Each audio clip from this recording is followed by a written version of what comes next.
I've got a car waiting outside. Let me give you a ride. Emma turned to him startled. Oh, I can't. Thank you, but that's I didn't even know you. He met her gaze without flinching. You're carrying a sleeping kid at midnight after what looks like a long shift. You don't have to do this alone. She hesitated. Everything about her screamed caution. Years of struggle had trained her to expect conditions, catches or consequences. But something in his voice, calm, sincere, eased the tension in her chest. Okay, she said softly, but only if it's not out of your way. Outside, a sleek black sedan waited at the curb. The driver opened the door silently, masled into the warm leather seat, Oliver still dozing against her chest. The man followed and settled beside her. She let out a quiet breath. Like this? She asked, gesturing at the car. Most of the time? How? What do you do? He smiled faintly. Business. A little bit of everything. Vague, but she didn't push. I'm Emma, she said after a beat. He looked at her more closely now, then extended his hand. Liam, he shook it, his grip firm, warm, steady. Oh, Liam, thank you. For all of this, he nodded like it was the most natural thing in the world. When they pulled up to the hospital, Emma turned toward him. I can walk from here. Really? You should stay nearby, he said gently. It's late. You need rest. Can't afford a hotel, she blurted before she could stop herself. Liam didn't react. He just leaned forward, quietly spoke to the driver, then sat back. Minutes later, the car pulled up to a small, clean hotel block from the hospital. The driver stepped out and returned with a key card. Emma looked at him confused. What did you just do? Booked your room, Liam replied, then handed her a card from his pocket. Emma's eyes dropped to the raised lettering. Liam Callahan, Chief.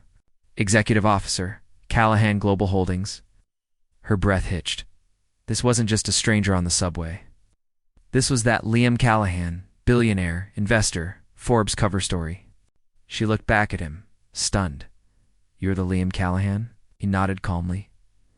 Emma could barely get the words out. But why would someone like you? He cut her off gently. Because tonight you looked like someone who deserved a little grace. She clutched Oliver tighter, the emotion catching in her throat. Voice trembling. On the other end of the line, he was quiet for a beat. Then of course you did? Emma laughed through the tears. Thank you. You did this, Emma. Hesed. Not me. But she knew that was not entirely true because for the first time, a long time, someone had seen her, really seen her, and reminded her Thatch was more than her struggle. And that was the first step toward becoming someone she had almost forgotten she could be. The days began to find a quiet rhythm.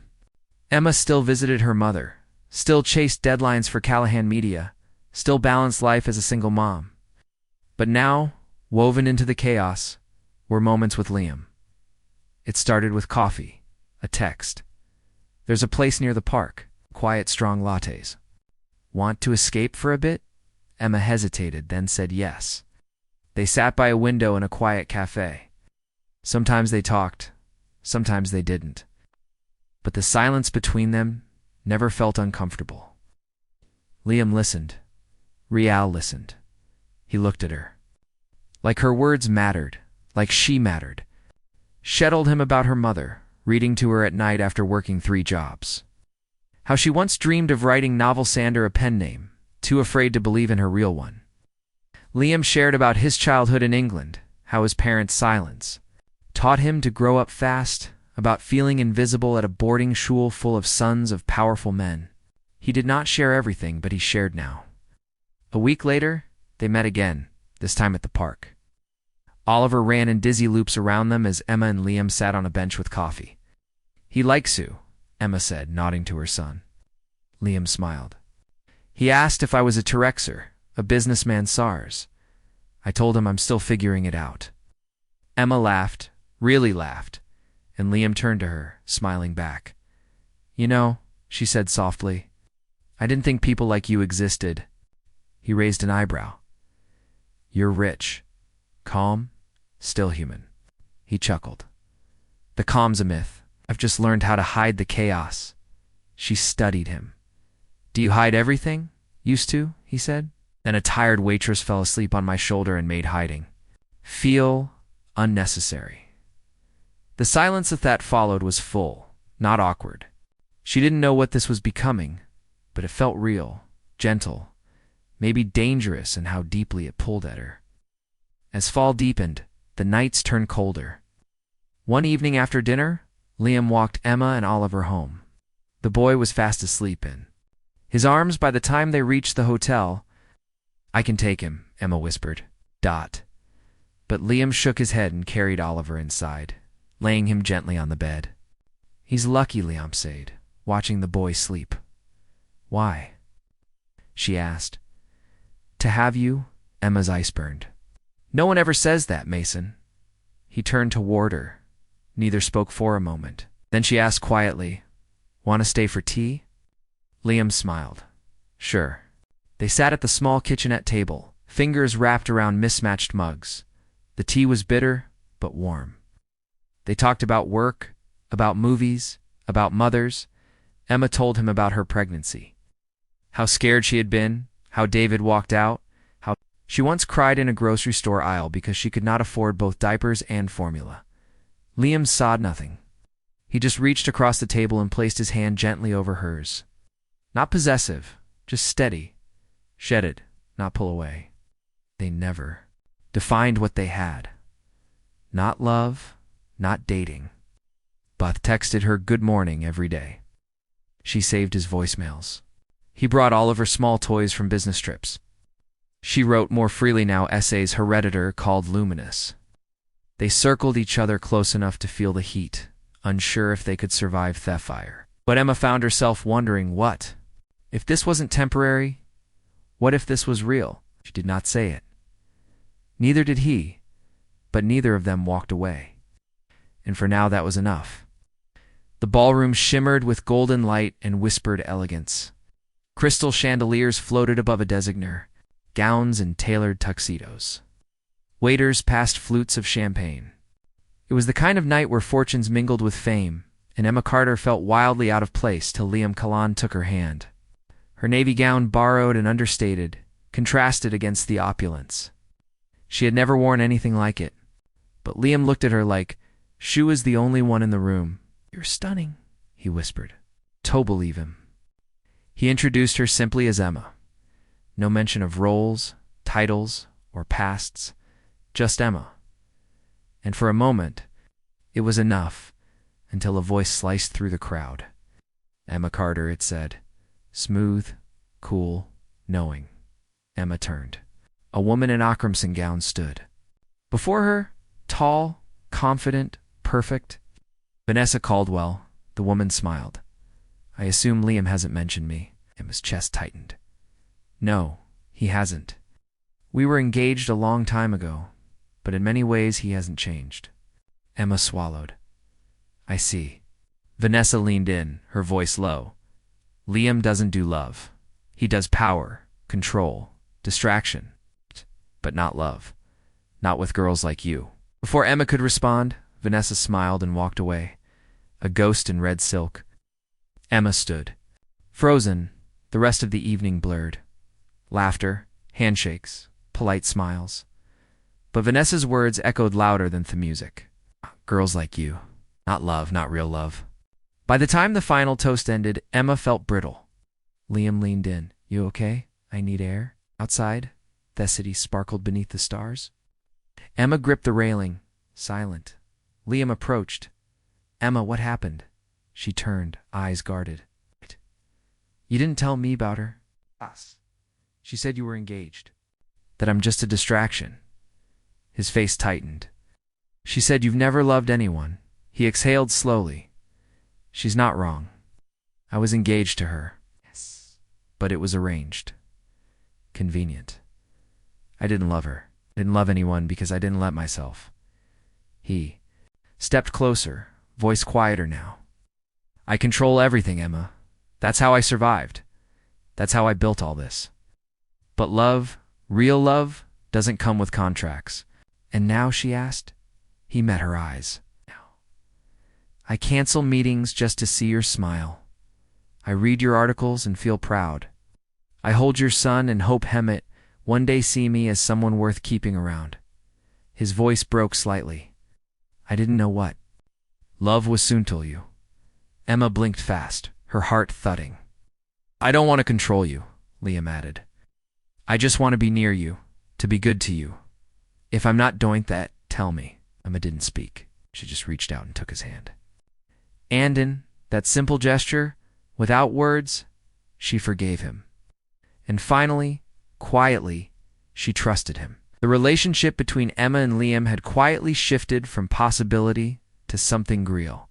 There were no public declarations or social media announcements, nor romantic cliches, just small, intentional moments.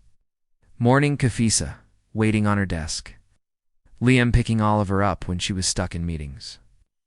Late night walks after the boy had gone to sleep. It was steady, gentle, and perhaps that was why it felt so real. Liam had never asked to be part of her world.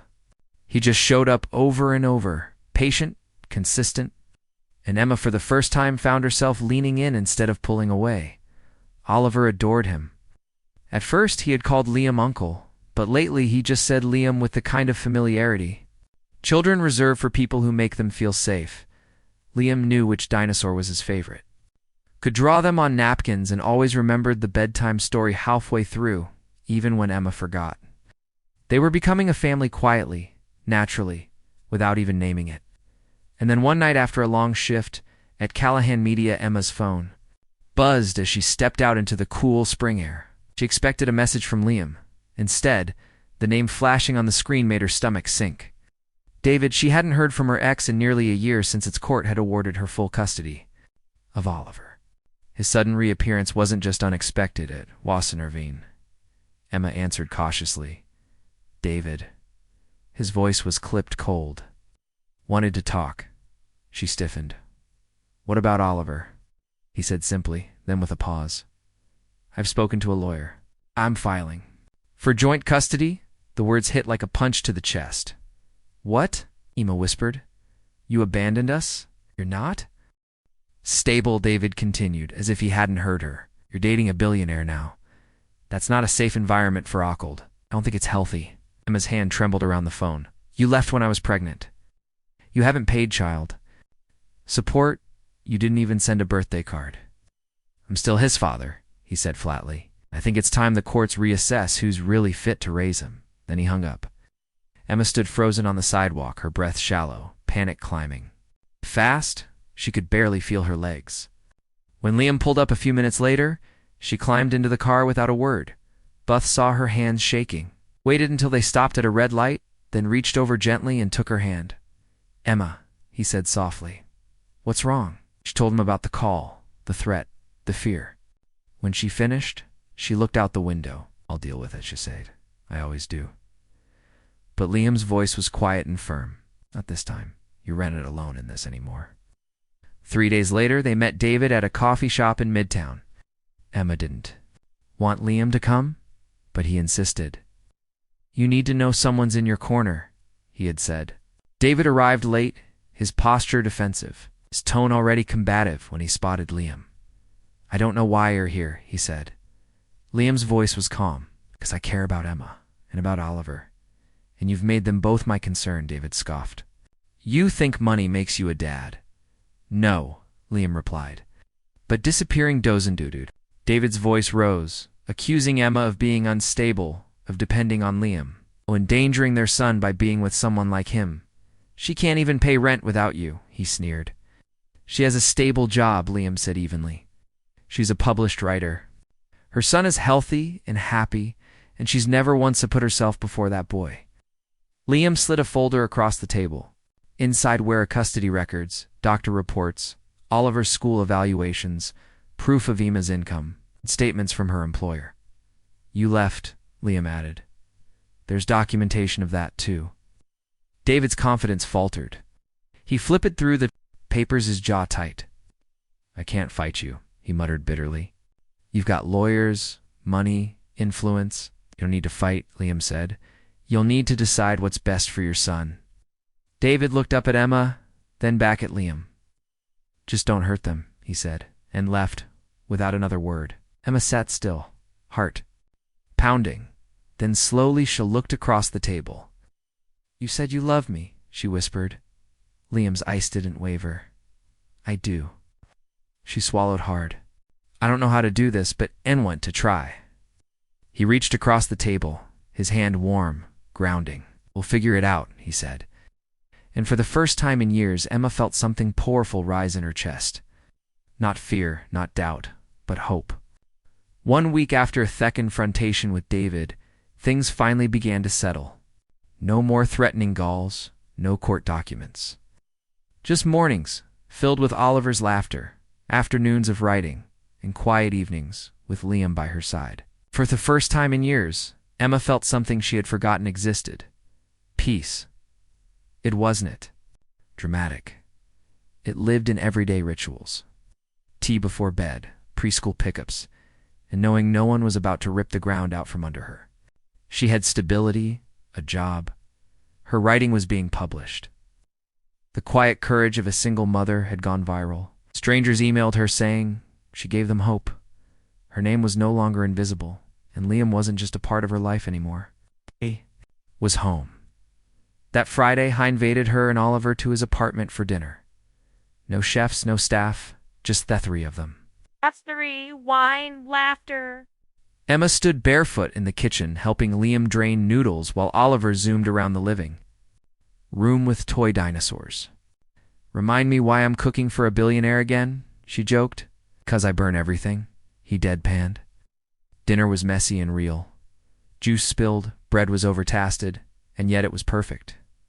Later, Liam took her out to the balcony. The skyline sparkled, the city buzzed bellow, but up there everything was still. He turned to her, serious now. "Before I met you," he said, "everything in my life was calculated. But then I met a woman with tired eyes and a sleeping child on a subway. And suddenly, nothing made sense anymore." Emma held her breath. "You and Oliver didn't just enter my life, you gave it meaning. And while I'm not proposing, not yet, I need to ask." He took her hands. "Are you ready to build a life with me?" Tears welled in her eyes. So many memories surged forward, working double shifts, counting change for diapers, crying in silence. And then Liam, the man who stayed, who showed up, who saw her. "Yes," she whispered. I want that." Right then, Oliver appeared, rubbing his eyes. "Water, you guys doing?" Emma bent down, smiling, saying yes to something real-like. Oliver snuggled into their hug. And in that moment, they were not three separate lives. They were a family. 1 year later, the bookstore was cozy, buzzing, with quiet joy. Stacks of Emma's debut memoir, The Light After the Tunnel, lined the tables. Subtitled A Mother's Journey Through Fear, Faith, and a Miracle Named Liam. Readers came in waves, hugging her, asking for signatures, whispering how her story changed theirs. Emma sat at the signing table in a soft blue dress, her hands trembling. Slightly, not from fear, but from joy. And just a few feet away, in the front row, sat the people she loved most. Oliver, now 5, beaming in a button-down shirt he insisted made him look professional. And Liam, calm and proud, his arm resting behind the boy scare. After the last book was signed, Emma walked toward them. Oliver ran toward her. "I told my class. You wrote about us." "I did," she said, kissing his forehead. Then Liam stood, pulling her into a quiet, full-hearted hug. A camera from a local news outlet snapped a photo just as Emma smiled, glowing at peace. She had not just survived. She had rewritten her life. And so Emma found not just peace after the storm, but purpose, love, and a life she never thought possible. And in the twilight of her life, she was no longer just serving. She was living. Sometimes all it takes is one unexpected man, one kind stranger, to change everything. If this story touched your heart, don't forget to like, share, and subscribe to Soul-Stirring Stories, where we bring you true and fictional tales that heal, inspire, and remind us all of the power of love, resilience, and second chances. Thank you for watching. See you in the next story.